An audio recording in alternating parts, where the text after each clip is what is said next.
जय हिंद एवरीवन, स्वागत है आपका वी नेशन ट्रिपल वन के एक नए एपिसोड में, जो आपके लिए लेकर आते हैं इंडियन डिफेंस की प्रमुख अपडेट्स को सबसे पहले।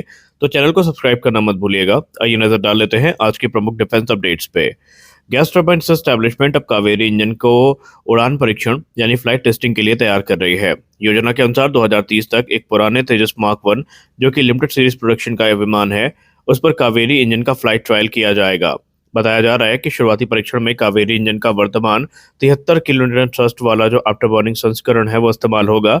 और जैसे ही रिपोर्ट्स आती हैं और जो टेस्ट रिपोर्ट है वो सकारात्मक होती हैं, तो फिर 85 से 90 किलोटन वाले अधिक शक्तिशाली संस्करण को पूरी तरीके से तैयार किया जाएगा और उसे तेजस में इंटीग्रेट किया जाएगा।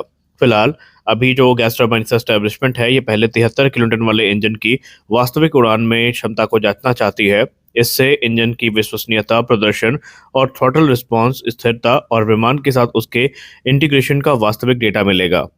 डीटीआरई पूरी तरीके से कॉन्फिडेंट है कि वो इस टेस्ट को सफलतापूर्वक पूरा कर लेंगे और आज नहीं तो कल तेजस में हमें स्वदेशी इंजन देखने को मिल जाएगा। डीआरडीओ ने प्रोजेक्ट कुश के लिए सीकर हार्नेस खरीद प्रक्रिया हेतु एक रिक्वेस्ट फॉर इन्फॉर्मेशन, जिसको हम आरएफआई कहते हैं, वो जारी करी है।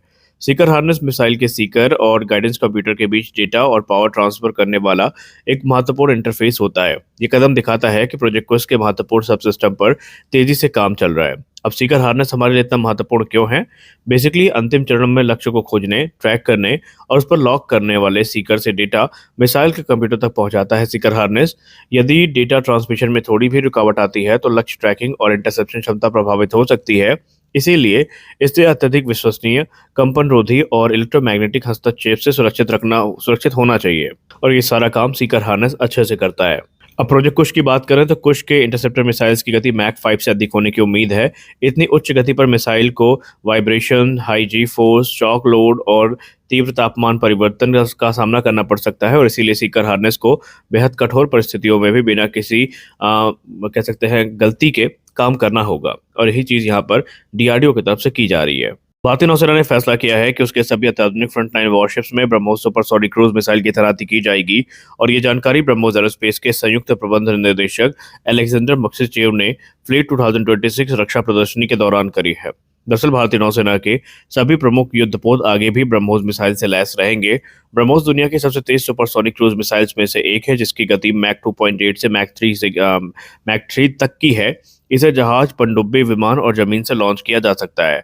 आने वाले स्वदेशी युद्धपोतों की बात करें तो इसमें प्रोजेक्ट 17A, जिसको हम नीलगिरी क्लास फ्रिगेट्स कहते हैं, प्रोजेक्ट 15B डिस्ट्रॉयर्स में भी ब्रह्मोस को मानक हथियार के रूप में शामिल किया जाएगा। भारत ने 2024 में 220 से अधिक ब्रह्मोस ईआर यानी एक्सटेंडेड रेंज मिसाइल का ऑर्डर दिया है।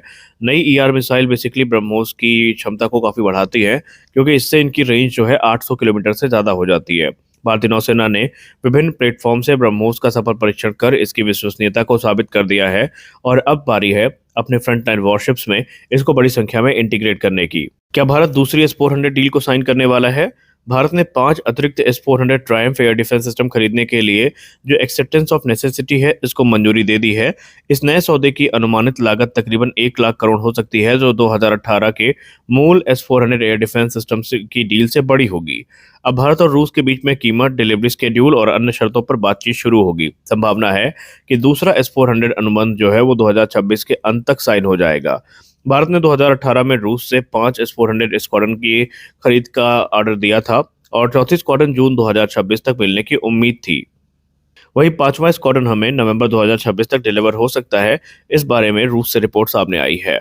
अब ये अगर नया अनुबंध समय पर साइन हो जाता है तो दूसरे बैच की डिलीवरी 2028 के अंत तक या 2029 की शुरुआत से शुरू हो सकती है, और पहला नया S-400 स्क्वाड्रन 2028 तक मिलने की संभावनाएं जताई जा रही हैं। खैर, कुल मिलाकर के अगर हम बात करें तो यहाँ पर देखना ये होगा कि टोटल नंबर्स कितने होने वाले हैं, इस बार कितने स्क्वाड्रन का ऑर्डर हमारी तरफ से आएगा, और भी बहुत सारी जानकारी है जो ऑफिशियली आनी बाकी है। भारत और रूस मिलकर ब्रह्मोस सुपरसोनिक क्रूज मिसाइल का छोटा वेरिएंट जो है ब्रह्मोस NG और हाइपरसोनिक ब्रह्मोस 2 संस्करणों पर काम कर रहे हैं।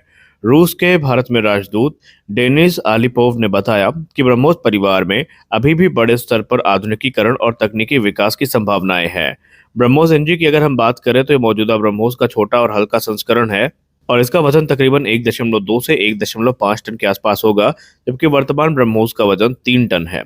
छोटे आकार के कारण इसे तेजस मार्क 1 अल्फा, तेजस मार्क 2 और एमका जैसे लड़ाकू विमानों में हम यूज कर पाएंगे और इससे भारतीय वायुसेना की मारक क्षमता और जो मिशन फ्लेक्सिबिलिटी है ये काफी ज्यादा बढ़ेगी। वहीं ब्रह्मोस 2 की बात करें तो ये एक मैक 5 से ज्यादा कैपेबल मिसाइल होने वाली है और इतनी गति के कारण इसे रोकना मौजूदा जो डिफेंस सिस्टम है उनके लिए बहुत कठिन होगा।